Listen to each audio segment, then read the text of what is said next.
DZRH ang dula sa kanyang panahon.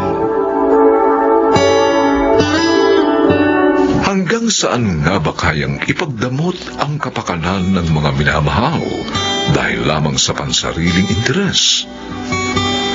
Mga kaibigan, pakinggan po natin ang naging karanasan ni Naida sa ating dunang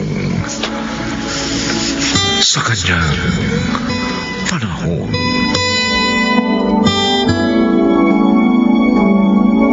Knock-knock! Tita, nandito na naman po kami ni Kuya Rans. Makikikain na naman po kami na almusal. Tama-tama ang dating nyo dahil patapos na ako magluto ng agahan. O, hala sige, magsiupo na kayo sa hapag. Ipaghahain ko na kayo. Ang bango mo talagang mag-gisa, tita. Malayo pa lang ako, naamoy ko ng paborito kong ginisang corned beef. Ako, syempre, yung homemade tocino po ninyo, tita. Oo nga. Napakasarap po talaga noon. Hayaan nyo, kapag naipagawa ko na ang bahay na ito, bibigyan ko kayo ng sarili nyo mga kwarto na kumpleto na rin sa mga pangangailangan nyo. Oo. Oo, para mas makapag-aral kayo mabuti. Saka para hindi na kayo palipat-lipat pa. Talaga po, tita. Oo. Ayun naman talagang plano ko. Kapag nakuha ko na yung retirement money ko sa trabaho, pagagawa ko itong 3 palapag. Yung first floor, dyan ako pupwesto. Yung second floor, para sa inyong mag-anak. Siyempre, may sarili din kwarto ang tatay at nanay nyo. Yung 3 palapag, kapag merong mahahalagang okasyon, doon natin gaganapin. Wow! Excited na po talaga ako magkatotoo yung mga plano niyo, tita. At saka para hindi na rin kayo nalalayo sa paningin ko. Oh. Para sa ganun, hindi na rin ako nag-aalala. Gusto ko kasing makatiyak na palagi kayo nasa maayos na kalagayan.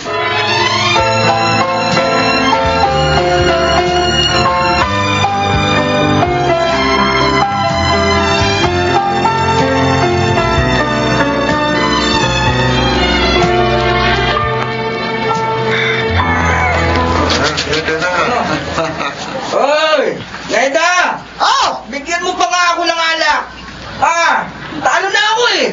Kaya magpapakalasing na lang ako! Sige na! Oo.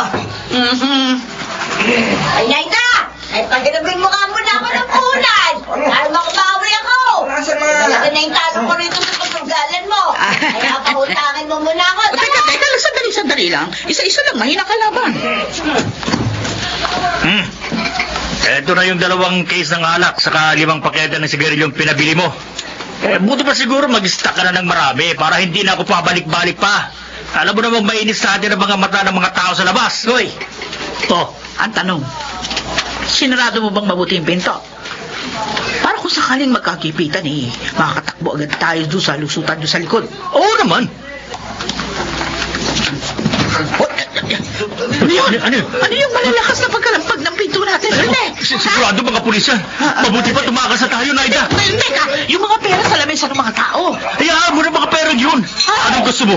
Sumuka tayo ng pera kapag nahuli tayo ng mga pulis. Ang Halika na! Tumakas na tayo sa lusutan doon sa likod. Bilis! Ako sa akin namin to. 1, 2, 3.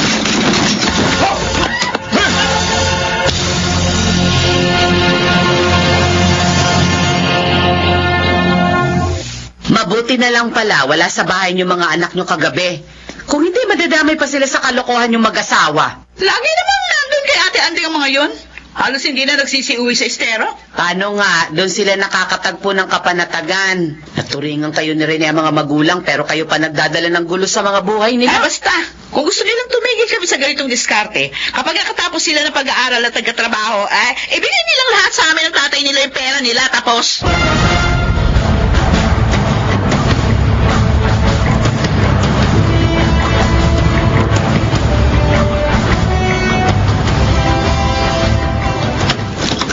Rene, halika. Tingnan mo itong kwarto yung pinagawa ko para sa inyo ni Naida. Oy, kumpleto ito, ha? May banyo at lababo. Para mas madali kung gusto niyo magluto. Ang ganda, Ate Andeng. Parang kondominium ang itsura. Saka hiwalay naman ang hagdanan niyo sa daanan ko. Kaya malaya kayo makakagalaw dito. Hayaan mo, ate. Pag-uusapan namin ni Naida ang tungkol dito. Ay, basta kung kailan niyo gusto lumipat, walang problema.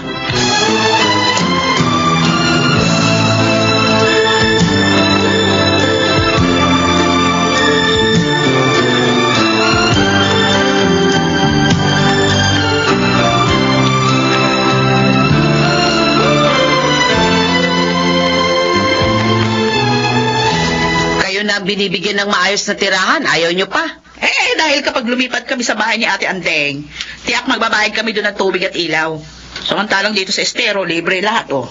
Ano, mas gusto nyo pang nabubuhay kayo sa iligal. Isa pa, kapag doon kami tumira, paano na yung diskarte namin ni Rene?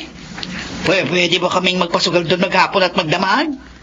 Kung tutuusin, ikaw lang ang nagmamatigas. Kung si Rene lang, sunod-sunuran lang yun sa'yo. Masyado mong kinokontrol ang utak ng asawa mo. Kasi nga ako lang ang may utak sa aming mag-asawa. Si Rene, hindi yun mabubuhay nang wala ako. Kaya hindi rin yun naalis dito sa estero.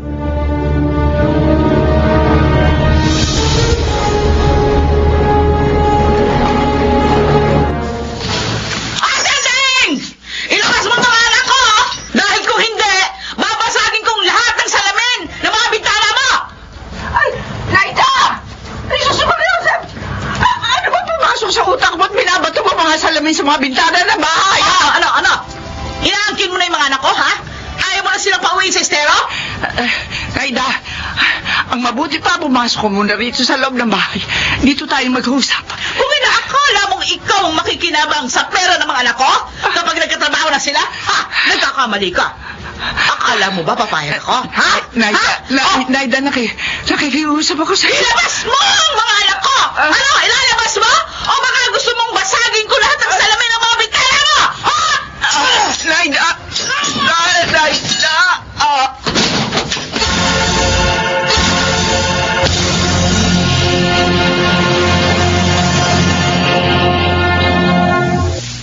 Dahil sa kakitira ng utak ninyo, tingnan nyo!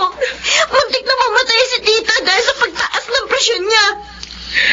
Mabuti na lang pala, dumating kami ni Kuya Rans. Naisugot kagad namin siya sa ospital.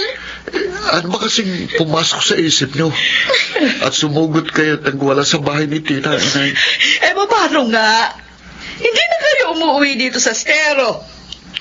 Hindi nyo rin kasi alam ang pinagdadaanan ko kapag hindi ko kayo nakikita. Nay! Kasagsagan na po ng pagre-review ko para sa mga examination namin sa school. Kaya kailangan ko ng tahimik na paligid. Sa estero, paano ko makakapag-aral doon ng maayos? Sa gitna ng ingay ng mga manunugal ninyo. Malapit na pong engineering board exam, Nay. Kaya bukod sa pag-attend ng review classes, nagsa-self-review na rin po ako. Mahalaga nga kasing bawat oras bago dumating ang araw ng board exam.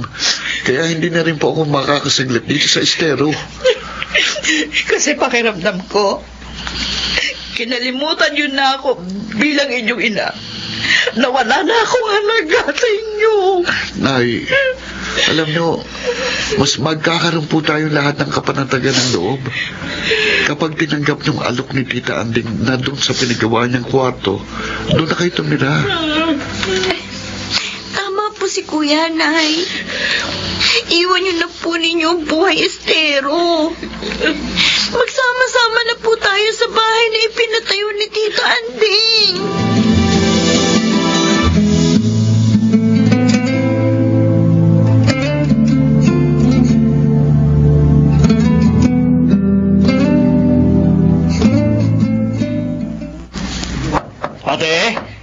Ate Andeng? Oh, Rene, mabutit napunta ka rito. May ilang kagamitan kasing iaakyat dito sa kwarto nyo. Mainam na ikaw na nga mag-asikaso nun. Siya nga pala, ate. May kasama ako na gustong makita ang kwartong ito na pinagawa ko para sa amin. Magandang araw sa iyo, Ate Andeng. Naida! Halika! Tayo na sa loob para makita mo yung kabuuan ng titirahan nyo ni Rene. Totoo nga palang sinabi ni Rene. Napakalaki ng kwartong ito at maaliwala. Halika, para makita mo rin ang isa pang surprise na naghihintay sa iyo rito. Halika. Ayan o. Electric sewing machine. Di ba noon nananahi ka ng mga kurtina at cobre kama? At saka mga punda na itinitinda mo sa baklaran? Ayan. May magagamit ka ng makina sa muli mong pananahi. Ang totoo, matagal ko nang pangarap ang ganitong makina, Ate Andeng. Pero, bakit naman hindi ako makaipon-ipon sa mga perang nanggagaling sa pasugalan? Palibasa, naisusugal ko rin. Ay, nakakalimutan mo ng lahat ng mga pangit na karanasan mo sa Estera Naida. Nandito na kayo ni Rene sa bago niyong tirahan. At ang magtulungan, ang pinakamaganda niyong magagawa sa bagong buhay na bubuuin niyo rito. Ate, sorry. Lalo na sa pangit na pakikitungo ko sa'yo, simulat sa Paul. Aaminin ko, nagkamali ako ng pagkakakilala sa'yo. Masyado akong nakadama ng inggit sa atensyon at pagmamahal na binibigay sa'yo ng mga anak ko. Naida, ikaw ang kanilang ina. Nasa iyo ang lahat ng karapatan mula sa pagkalinga. Pagdating sa inyong mga damdamin, kayo pa rin mag-iina ang magkakaunawaan. Nandito lang ako para umalalay sa inyong mga pangangailangan. Ay, salamat, Ate Andeng. Napakabuti mo. Maraming salamat sa pagtanggap sa aking mga kakulangan at pagtutuwid sa aking mga pagkakamali.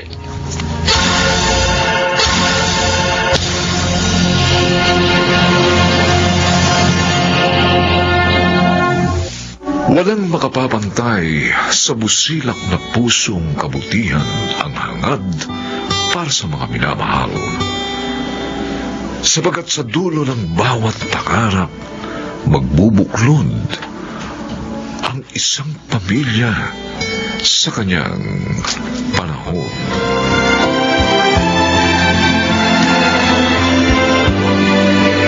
Mga nagsigalang Susan Robles, Rosana Villegas, Chiquit del Carmen Amor, Phil Cruz, Maynard Landicho Jr., at Bobby Cruz.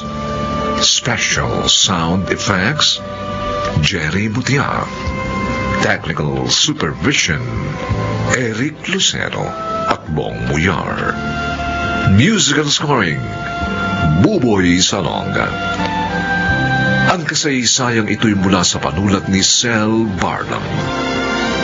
At sa pinagsamang direksyon ng inyong lingkod, June Marin Legaspi at Bobby Cruz.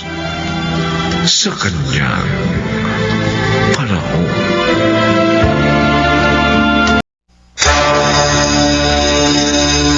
Bakit, Ma?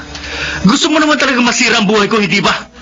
Para mapatunayan mo sa sarili mo na wala naman talagang kwentang pagkatao dahil napulot mo na ako sa basurahan.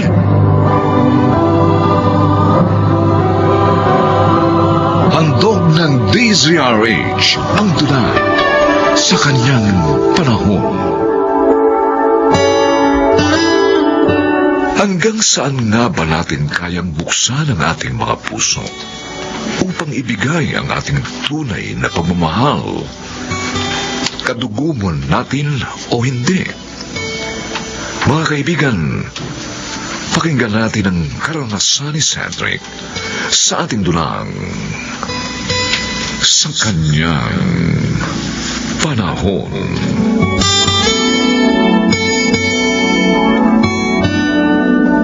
Tatlong kurso sa kolehiyo ang sinumula ni Cedric. Pero wala man lang siyang seneryosong tapusin isa man lang sa mga iyon. Hindi kaya nagsasayang lang tayo ng pera sa taong yan, Lucia? Kuminsan, iniisip ko rin yung sinabi mo, Hector. Lalo pa nga, naabutan na siya ni Angel sa pag-aaral. Abay, magtatapos na sa nursing ang anak natin sa taong ito, ah. Kung ako lang ang tatanungin, suko na ako sa taong yan. Total, sa loob ng maraming taon, tapaginhawa naman natin ang buhay niya. Hanggang doon na lang siguro. Bahala na siya sa buhay niya. Aba, bahala na talaga siya sa buhay niya. Kung tutuusin niya sa edad niya ngayon na 25, ay siya na sana bumubuhay sa sarili niya. Pasalamat ka siya. Hindi naman natin siya sinisingil sa mga ginastos natin sa pagpapalaki sa kanya.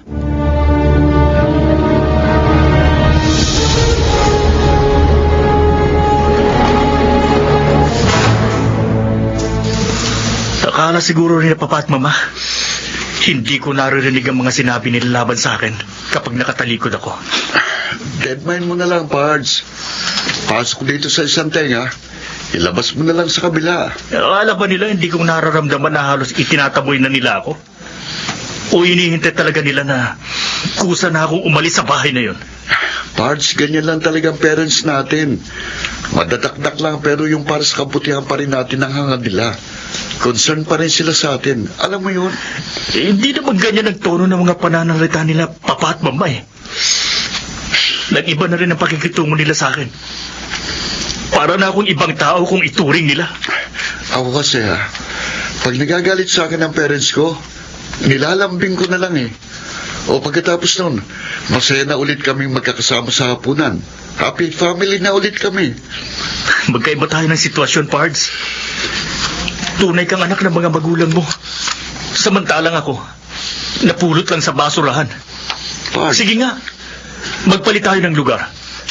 Kung araw-araw na isinusumbat sa iyo ng mga magulang mo ang ginawa nilang pagkupkup sa iyo, baka isipin mo na rin magpakamatay.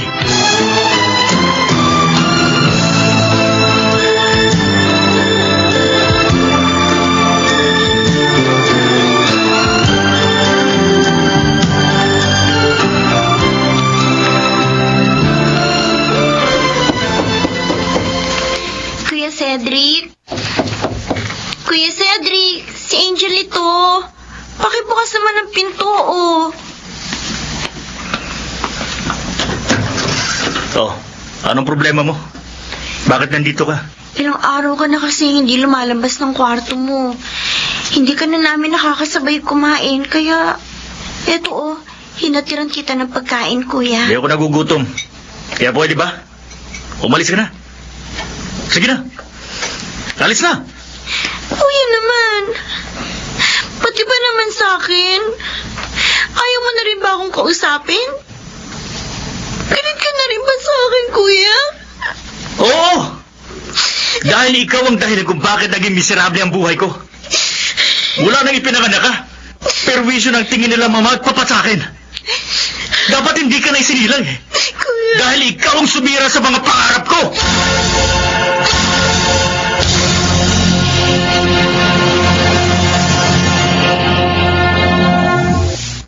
Ang problema nga, pati sa akin, ayaw na rin makipag-usap ni Cedric. Lagi akong pinapatayan ng linya ng telepono kapag tinatawagan ko. Naawa ko kay Kuya Claire. Ayoko tuluyang masira ang buhay niya. Dahil lang sa mga negatibong nararamdaman niya. Hayaan mo. Gagawin ko pa rin ang lahat ng paraan para makausap ko siya. Nag-aalala rin ako sa kanya. Gusto ko makabalik ulit siya sa pag-aaral niya. Kung ayaw na siyang tustusan ni na papa at mama, handa akong i-share sa kanya yung savings at allowance ko. Kahit yung sinasahod ko ngayon sa on-the-job training ko. Sana nga, maging malinaw na ang isip niya. Lalo pat yung kinabukasan niyang naapektuhan sa pagre-rebelding ginagawa niya. Ganyan nga din ang dasal ko para kina mama at papa. Sana muli nilang ibalik ang pagtitiwala at pagmamahal nila kay kuya para magkaroon na ng kapanatagan ng aming pamilya.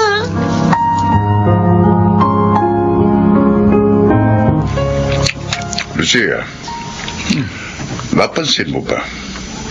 Halos hindi na yata umuwi ng bahay si Cedric. Eh kung maiisip ba niyang hindi na umuwi rito ng tuluyan, di mainam. Para mawala na rin tayo ng obligasyon sa kanya.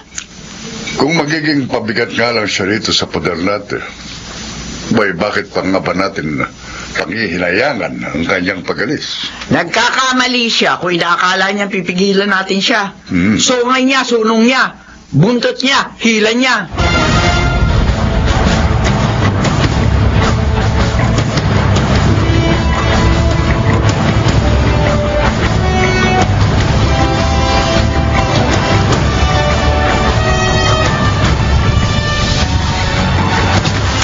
Yan.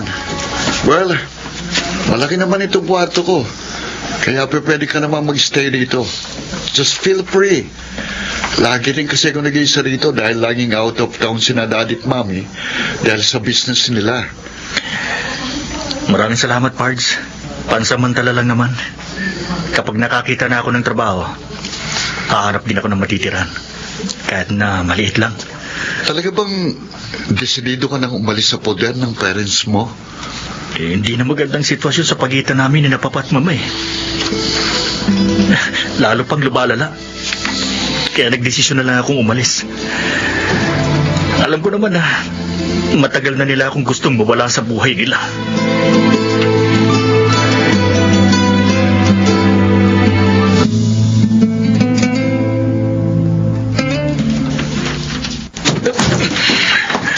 Wala ka na talaga respeto sa amin na papa mo, Cedric, ha? Minsan man na lamang umuwi rito. Langong-lango ka pa sa alak at hindi ka makausap ng matino. Huwag kang mag-alala, Ma. Huling uwi ko na to rito. Kukunin ko lang yung mga importante kong mga gamit. Pagkatapos, aalis na rin ako. Ano ba bang mahalaga natin pag-uusapan? Di ba't suklam na suklam ka nang makaharap ako? Aba, kung gusto mo na bang sirain ang tuluyan ng buhay mo, bakit pa ba kita pag-aaksayahan ng panahon? Para magbago ka. Bakit? Gusto mo naman talagang masira ang buhay ko, di ba? Para mapatunayan mo sa sarili mo na wala naman talagang kwenta ang pagkatao ko. Dahil napulot mo na ako sa basurahan. Na nagsisisi ka sa pagkup-kup sa akin. Sa pagpapalaki mo sa akin. Gusto mo marinig ang totoo? Oo!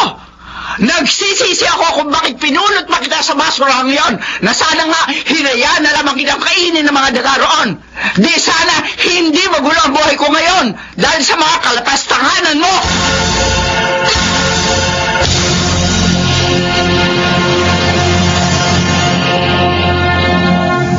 Hindi kaya sa inyo rin nagagaling ni Mama ang dahilan kung bakit nagre-rebelde si Kuya Cedric, Papa? Yung paulit-ulit ninyo yung panunumbat sa pagkup-kup ninyo sa kanya araw-araw. Yung pagpapamukha ninyo sa kanyang pinagmulan. Napakasakit na sa parte ni Kuya, Papa. Tama lang yun. Para alam niya kung saan siya lulugar. Oo nga, iniligtas ninyo ang buhay niya mula sa pagkakatagpo sa kanya sa tambak ng mga basura. Pero hindi naman ninyo pinagkaloob sa kanyang tunay na pagkalinga at pagmamahal bilang mga magulang. Hindi pa ba sapat yung naranasan niyang karangyaan sa bahay na ito? Dito hindi siya nagutom kahit kailan. Natutulog siya sa malambot na kama, sa air-conditioned na kwarto. Wala lang talaga siyang utang na loob. Pero kahit kailan, hindi ninyo isinaalang-alang ang kanyang mga nararamdaman. Yung paulit-ulit ninyong pagdidiin sa miserableng lugar na kanyang pinanggalingan. Traumatic sa kanya yun, Papa!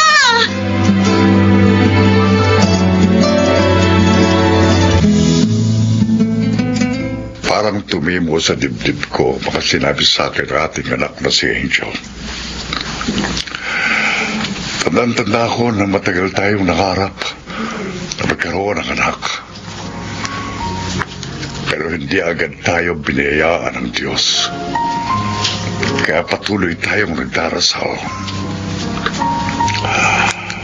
Kaya nga, tuwan-tuwa tayo at nagpapasalamat na biglang dumating sa buhay natin si Cedric. Natatandaan mo ba kung anong saya ang dulot ng pagdating niya sa buhay natin? Pero bakit ngayon, nang dumating si Angel, nagbagong pagtingin natin sa kanya? Lucia, aminin natin, mali ang ating mga ginagawa.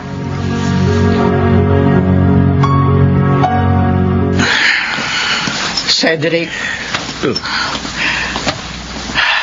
Cedric, siguro nga masyado akong iniligaw ng emosyon ko nang isilang pa sa Angel. Ilang taon, pagkaraan ka namin kupkupin at sa pagdating niya sa buhay ko, sa kanya ko na naiyukol ang tuwa ko.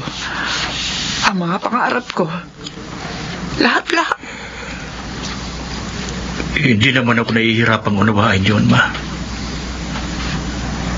Tunay ninyong kadugo si Angel. Kaya nasa kanyang lahat ng karapatan para sa inyong pagmamahal ni Papa. Gusto ko malaman mo. Mahalaga ka rin sa amin ng papa mo. Maaaring nagkaroon lang ng tensyon sa mga pagitan natin itong mga nakaraan. Pero hindi yun ang angahulugang kailangan na nating maghiwa-hiwalay ng landas.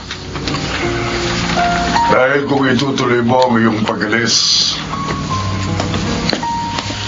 paano namin maitutuwid ng mama mo ang mga pagkukulang namin sa iyo? Maaari naman tayong muli magsimula, hindi ba anak? Muli nating buuin ang ating mga sarili. Pagkaraan naman nangyaring pagsubok sa ating mga katatagan. Marami rin akong naging pagkakamali. Siguro, dala lamang yun ang kaguluhan ng aking pag-iisip. Lalo na nagbaalaman ko ang tungkol sa aking tunay na pagkatao. Pero hindi ninyo alam kung gaano ako nagpapasalamat sa pagkakaligtas niyo sa akin sa lugar na yun, Ma. Pa? Alam mo anak, naniniwala ako ng araw na yon. Sadyang doon kami dinala ng aming mga hakbang ng iyong papa upang matagpuan ka namin. At naniniwala rin akong mga araw na yun, pinagtagpo tayo ng nasa itaas upang maging malaking bahagi ng isa't isa, na kahit sa pagdaan ng mga araw, sama-sama tayong babangon anumang pagsubok ang dumaan sa ating mga buhay.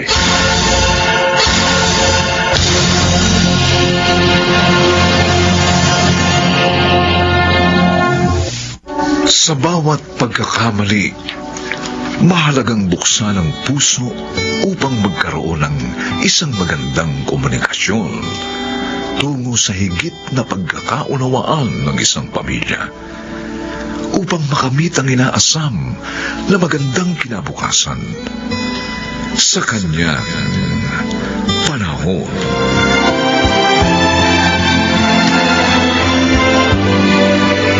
Mga nagsiganap, Maynard Landicho Jr., Phil Cruz, Bobby Cruz, Susan Robles, Chiquit del Carmel Amor, at Rosana Villegas. Special Sound Effects, Jerry Mutia. Technical Supervision, Eric Lucero at Bong Muyar. Musical Scoring, Buboy Salong. Ang kasaysayang ito ay mula sa panulat ni Sel Barlam at sa pinagsamang direksyon ng inyong lingkod June Martin Legaspi at Bobby Cruz sa kanyang panahon. Sawang-sawa na ako sa ganitong buhay. Gusto ko namang makatikim ng sarap. Mabuti pa siguro, lumayas na ako dito nang maiba naman ang takbo ng buhay ko. Kuya, wag mo gawin yan. Baka mapahama ka lang.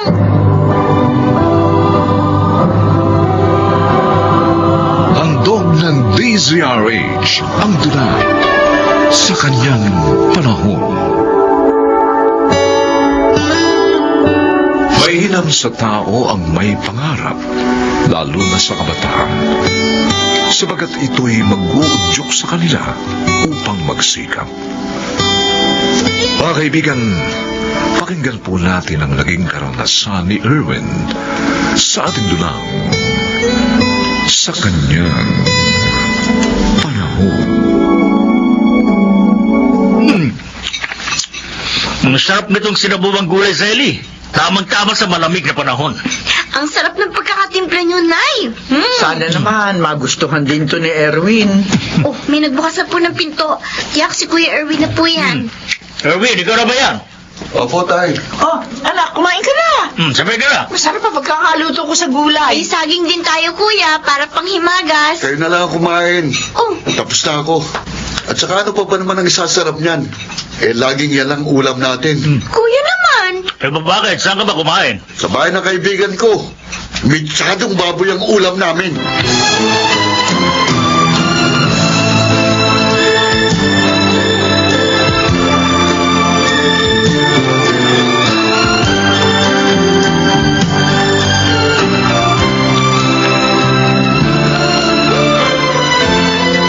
Oh, ayan. Sa'yo na lang yung cellphone na yan. Ha? Totoo, Lian? Oo, sabi. Ang ganda pa nito ah. Bakit ipinamimigay mo na? Wala lang. Ayoko na eh. Sawa na ako. Ganun lang. Oo. Friend naman kita, kaya sa'yo ko na lang binibigay. Salamat, Lian. Iba talaga kapag may magandang trabaho. Mabibiling lahat ng gusto. Bakit? Wala ka bang trabaho dito? Pangingisda at pagsasaka lang. Huh? Madalas sa trabaho ng mga binata rito. Naku, sayang naman yung itsura mo kung mangingisda at magsasaka ka lang. Alam mo ba, pwede mo pagkakitaan ng malaki yung itsura mo kasi gwapo ka. Hmm? Oo. Paano? Makinig ka sa sasabihin ko sa'yo, ha? At kapag pumayag ka, yayaman ka!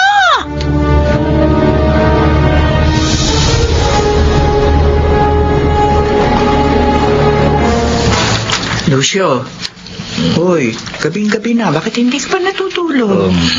Hinihintay ko si Erwin. Tsaka na ginabit na naman niya sa bago niyang kaibigang mayaman.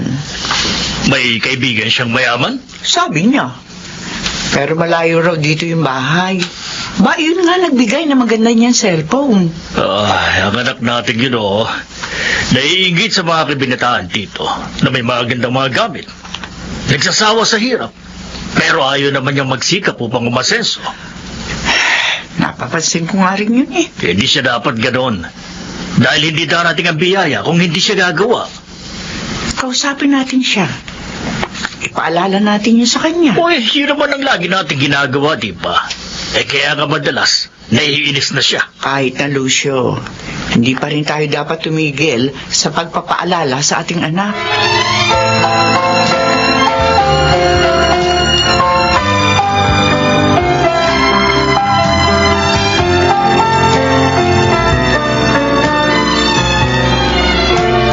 Isasama mo ako sa bayan? Oo, meron kasi akong bibilihin. Kasi, Lian, Ano? wala akong pamasahe. Wala akong trabaho ngayon. Huwag ka mag-alala, akong bahala sa gastos. Mamimediendahin pa kita. Talaga? Oo. Sige ba? Gusto ko nga rin makapamasyal eh. Iba talaga pag maraming pera, no? Nakakapaglibre. O bakit? Pwede ka rin naman magkapera. Kung gagawin mo ang sinabi ko. Pwede kaya talaga yun? Oo naman. At may alam akong tao na makakatulong sa'yo.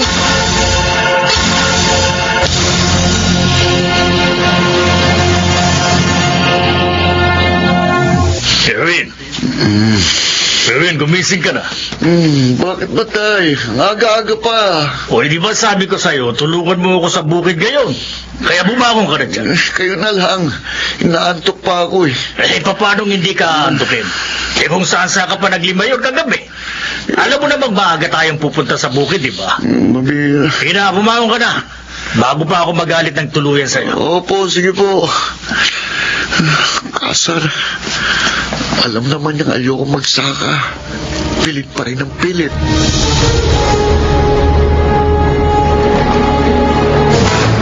Kuya, sabi ni inay kumuha ka raw ng tubig sa poso. Tapos dali mo raw sa kusina. Ikaw na lang, Alma.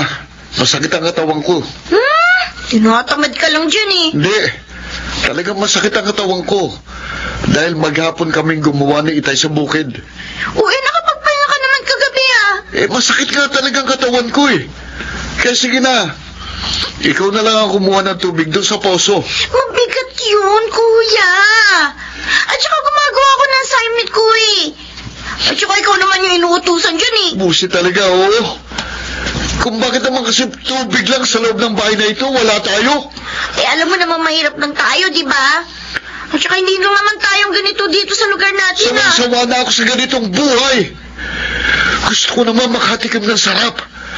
Mabuti pa siguro lumayas na ako dito. Nang maiba naman ang takbo ng buhay ko. Huwag mong gawin yan. Baka mapahama ka lang. Hindi mangyayari yun. Dahil mag-aartista ako. Gagamitin kong kagwapuhan ko.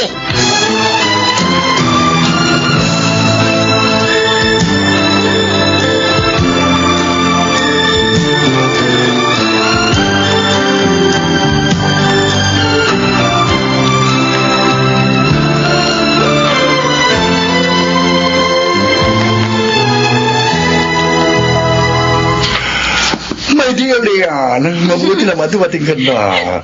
Oh, may kasama ka pala, Pocky. Siya yung sinasabi ko sa yung friend ko, Mama Dina. Si Erwin. Oh, Erwin. Si Erwin. Siya yung nagbibigay sa akin ng swerte, si Mama Dina. Hello po. Hello then, Pocky. Guwapo nga talaga itong friend mo, Leon. Sabi ko naman sa'yo eh, iba ang taste ko sa kaibigan. Ibig mo sabihin, Lian, lahat ng kaibigan mo, gwapo? Eh, syempre. Hindi naman ako nakikipagkaibigan sa pangit, ano? Sige na, Leon. Mag-beauty rest ka na sa kwarto mo, ha? Ako na balang mag-interview dito sa poging friend mo.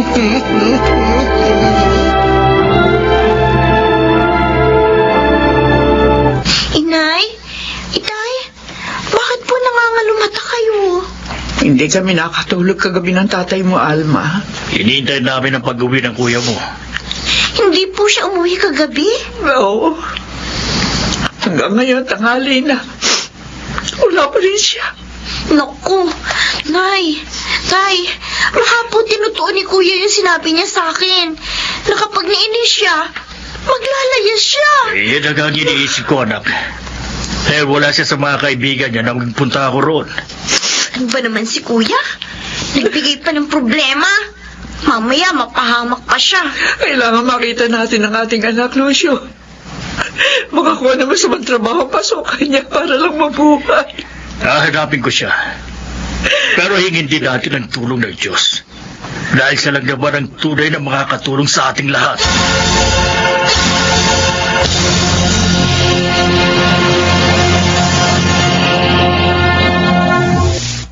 Ang gaganda ng mga damit at sapatos na ibinili mo sa akin, Dina. Lahat branded. Ngayon lang ako makakapagsuot ng ganito. Maraming salamat, ha? Okay lang yan, Erwin. Basta maging mabait ka lang at masunurin. Higit pa dyan, makukuha mo.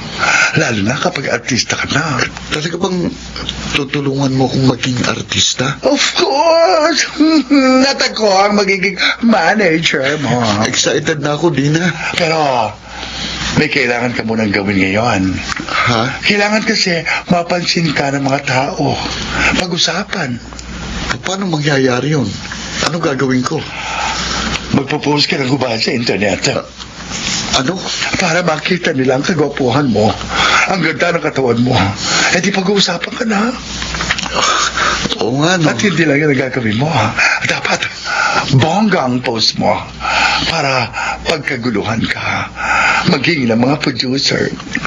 May iba pa akong gagawin? Yes, Erwin. Gagawa ka ng sex video. Tapos, ilalagay sa internet? Natural. Kaya nga kukuha ng kita habang ginagawa mo yun. Pero di na. Mapapahiya ako sa maraming tao. Huwag mo silang isipin. Ang importante, maging bonggang pag-enter mo sa showbiz nang sumikat ka. At para mangyari yun, dapat ipakita mo na materialis puertes ka. Pati na yung, alam mo na, Dax, as in, dako. Sandali ha, dito ka muna sa sala. Ayusin ko lang yung lugar na gagamitin natin. Pati na yung camera. Hindi. Ayokong gawin yun. Baka kapag nakita yun ni Inay at Itay, mamatay sila sa kahiyan. Ayokong mawala ang mga magulang ko. Ano ba itong pinasok ko? Ayoko nito. Ayoko. Kailangan makalis na ako rito.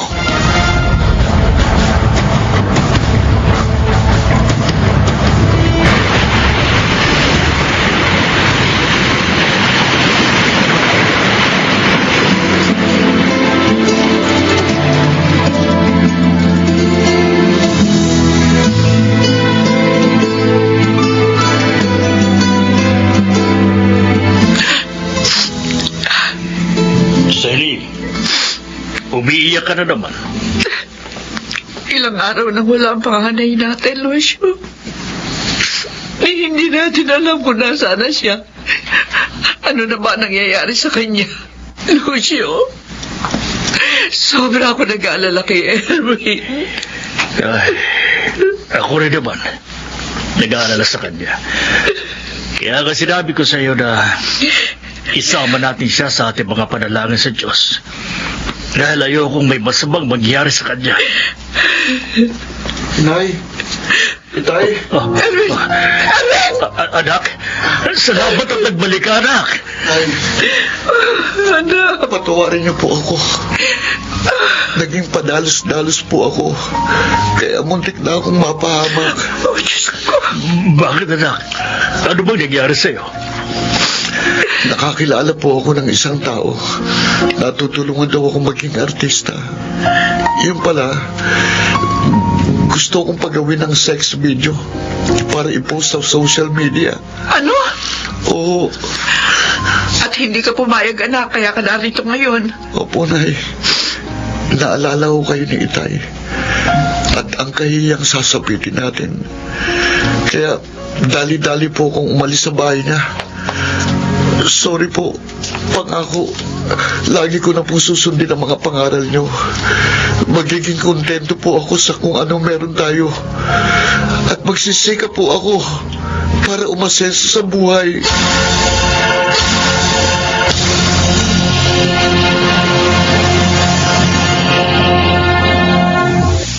Tunay na nakaaakit ang mga material na bagay, lalo na sa paningin ng mga kabataan.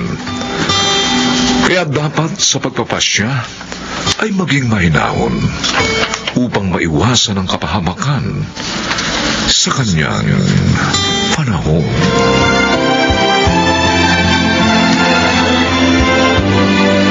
Mga nagsiganap: Phil Cruz, Maynard Landicho Jr., Susan Robles, Chiquit del Carmen Amor,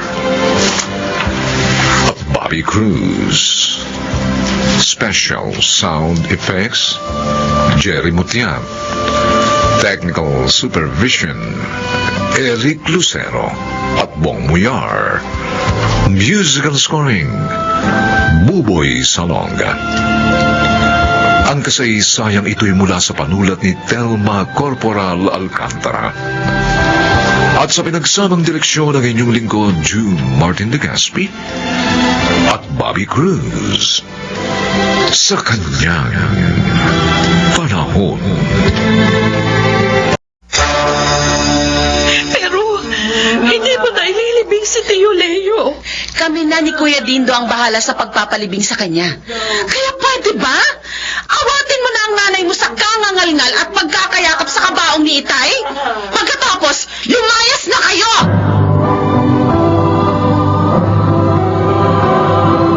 Handog ng DZRH ang tula sa kanyang panahon.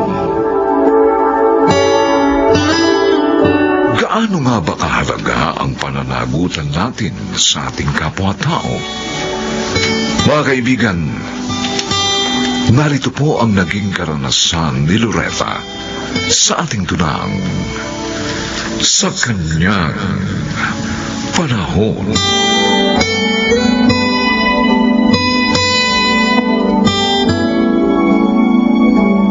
Siya, ano yung nakita ko yung nilagay niyo sa niluluto kong kalderetang baka? Sumagot kayo! Ano?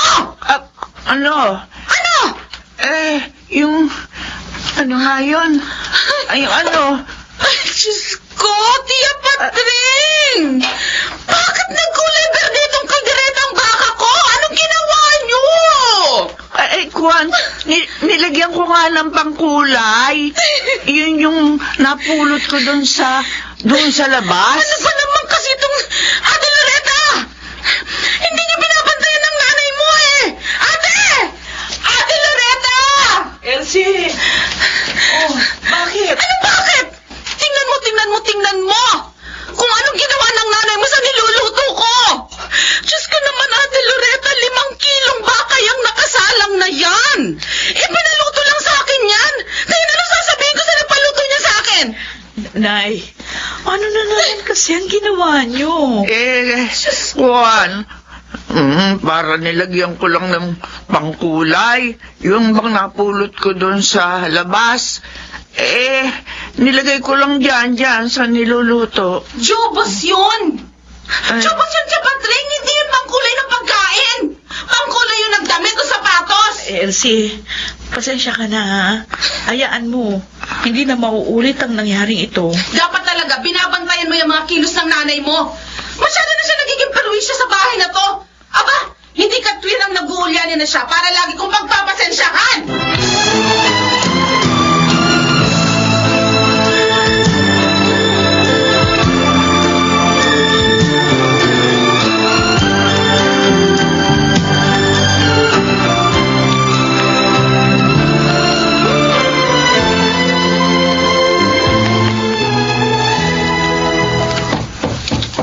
Kuya Leo, nandito na ako.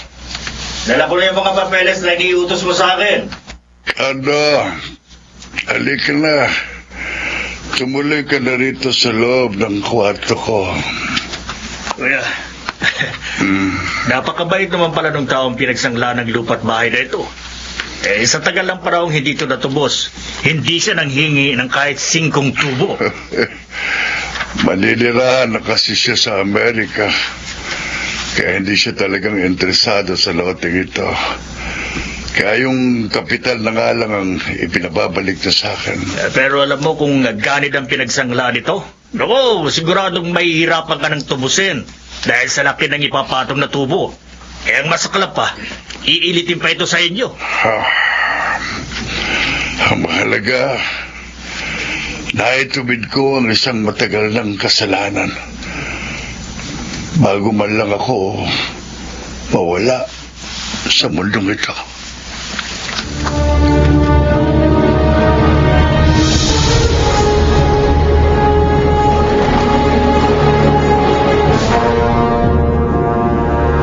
Halika na, sabi! Ayaw! Talagang lalo kitang kakalagkarin kapag di ka sumama sa akin ng maayos, Chapatring! Halika na nga! Ayaw! Ano ba? Ayaw ko sumama sa'yo kasi aawayin mo lang ako. Ganon? Ayaw mong umayos, ha? Halika! Aray ko! Halika dito! Bitiwan mo nga ako! Ayaw ko nga sa'yo! Kay Loretta lang ako sasama! Loretta! Anak, tulungan mo ako! Kinukuha ako ng aswang! Loretta! Tulungan mo ako, anak!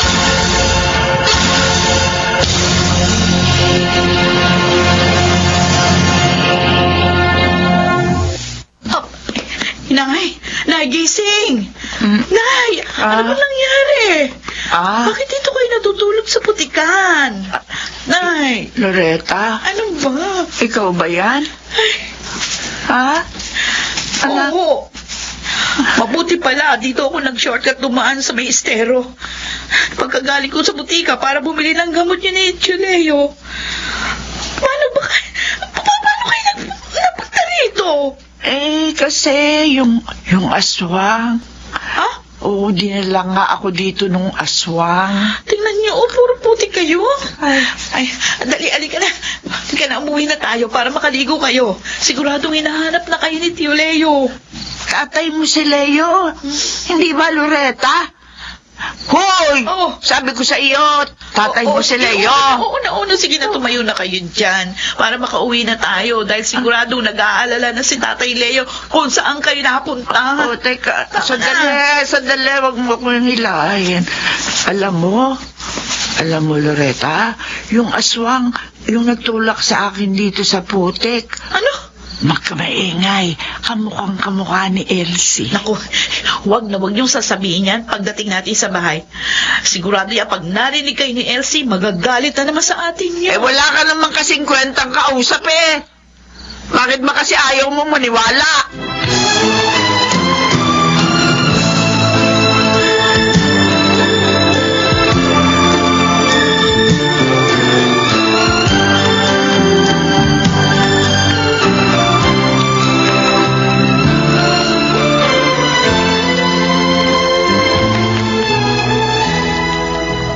Iniligaw mo na pala sa Chapatring, bakit hindi mo pa dinala sa malayo? para hindi na nakita pa ni Loretta. Sana isinikay mo sa tricycle, tapos iniwan mo kung saan, sa malayo. Napraning lang ako kahapon. Konsuming na kasi ako kay Tia Patring. Nung nakaraan, yung lalagyan naman ng karayom at sinulid ang pinaglaruan. Ang problema nga, hanggat buhay si Itay, talagang nakatakda tayong magtiis sa kakulitan ng matandang yan. O baka hindi pa alam, nilamsam na ni Itay yung pensyon niya. Ano? No. Totoo bang sinasabi mo, Kuya Dindo? Yan ang narinig ko sa usapan nila ni Chocardo kamakailan. Ang ibig sabihin, mahihinto na ang buwan ng pensyon ni Itay? Oo. Kaya nangan na tayong dalawa ngayon. Dahil mawawala na ng laman yung ATM ni Itay.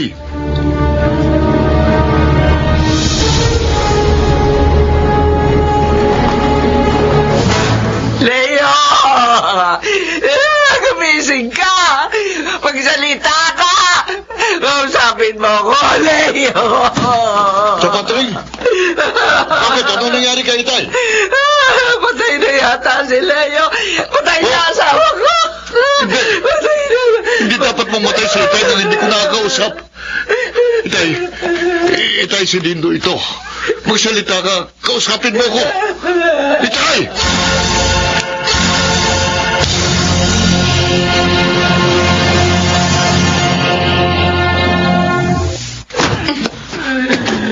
Elsie, bakit nilalabas mo lahat sa kwarto yung mga gamit namin ni Inay? Patay na si Itay. Kaya dapat lang na umalis na kayo sa bahay na to. Pero hindi pa naililibing si Tio Leo. Kami na ni Kuya Dindo ang bahala sa pagpapalibing sa kanya. Kaya pwede ba? Awatin mo na ang nanay mo sa kangangalngal at pagkakayakap sa kabaong ni Itay. Pagkatapos, lumayas na kayo!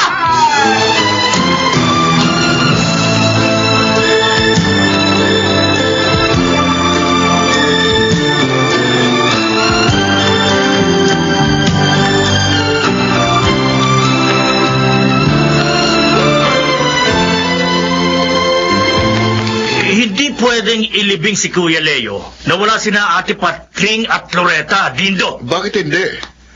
Nandito naman kami ni Elsie. Isa pa, kaming tunay na pamilya ni Itay. Kaya kaming may karapatan sa mga usapin sa pagpapalibing sa kanya. Si Ate Patring ang legal na asawa ni Kuya Leo. Napilitan lang siyang umalis sa bahay na ito dahil nang ipagbuntis kanya. Nanindigan na rin ang nanay niyo ni Elsie na tumira na rin dito ng makarelasyon ni Kuya. Ang masakla pa, sa huli, isinangla pa niya ang loteng ito sa katinangay ang pera at hindi na nagpakita. At si Loretta, anong totoong kaugnayan niya kay Itay? Panganay na anak siya ni Kuya Leo at Ate Patring. Ipinagdadalang tao siya ni Ate Patring na umalis sa bahay na ito. Kaya nga halos magkasing edad lang kayo dahil sabay kayong ipinagbuntis. Pero bakit hindi man lang nabanggit sa amin ni Itay ang tungkol sa bagay na ito? Dahil kahit minsan, hindi nyo rin siya binigyan ng pagkakataon. Lagi kayo nakaangil sa tatay nyo. Ang mahalaga lang sa inyo, yung perang makukuha sa kanya. Nagsitanda na kayong hindi nagsipagtrabaho. Umasa na lang kayo sa pensyon niya. Hindi nyo ba alam na hindi lang yung sakit niya sa puso ang ikinamatay niya, kundi yung sama na rin ng loob na ibinigay yun sa kanya ni Elsie?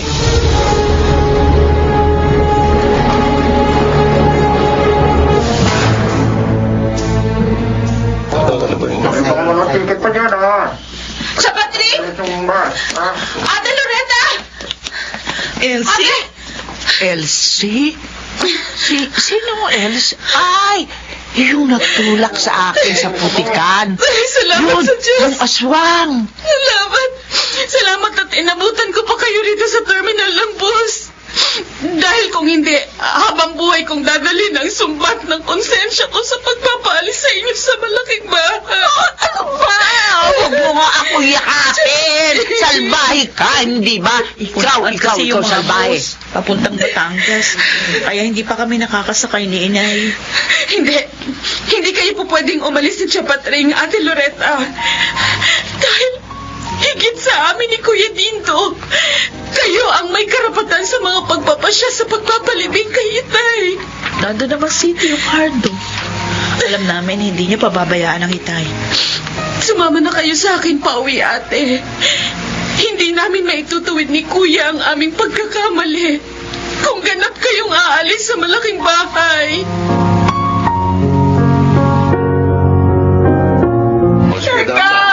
Nalasan natin ang asawa ko! Hindi pa kami nakakapag-usap! Seyo! Gumising ka na nga dyan! Sa loob ng mahabang panahon na nagkalayo sila inay at itay.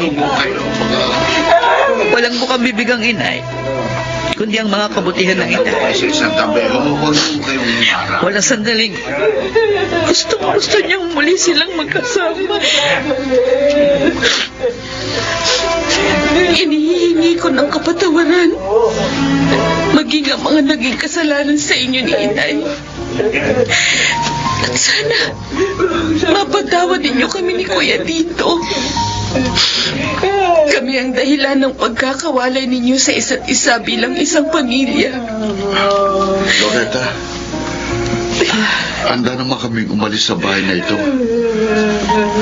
para bumalik ang kapayapaan sa inyong mga kalooban, Lydia Patring. Sa palagay niyo ba, kapag umalis kayo, Ganda mo kayo. hindi kayo hahanapin ng inay? Nasa ganyan lang siyang kalagayan. Pero naroroon pa rin kayo sa kanyang puso. Ate Loretta, Loretta, salamat. Maraming salamat. Para sa akin, mas matutuwa si Itay saan man siya naroroon kapag nakita niyang magkakasama pa rin tayo sa bahay na ito. Yun naman ang pinakaasam niya nung siya'y nabubuhay pa. Ang pagmamahalan at pagkakaunawa ang maibibigay natin sa isa't isa.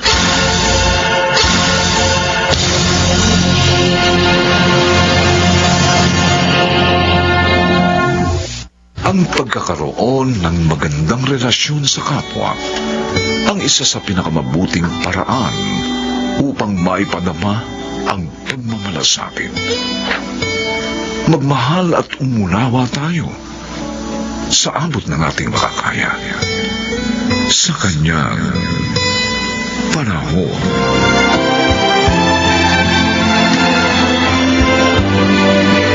Mga nagsiganap: Rosana Villegas, Susan Robles, Chiquit del Carmen Amor, Bobby Cruz, Maynard Landicho Jr. at Phil Cruz. Special sound effects, Jerry Mutia. Technical supervision, Eric Lucero at Bong Muyar. Musical scoring, Buboy Sanonga. Ang kasaysayang ito'y mula sa panulat ni Sel Barnum. At sa pinagsamang direksyon ng inyong lingkod, June Martin Legaspi at Bobby Cruz. Sa kanyang panahon.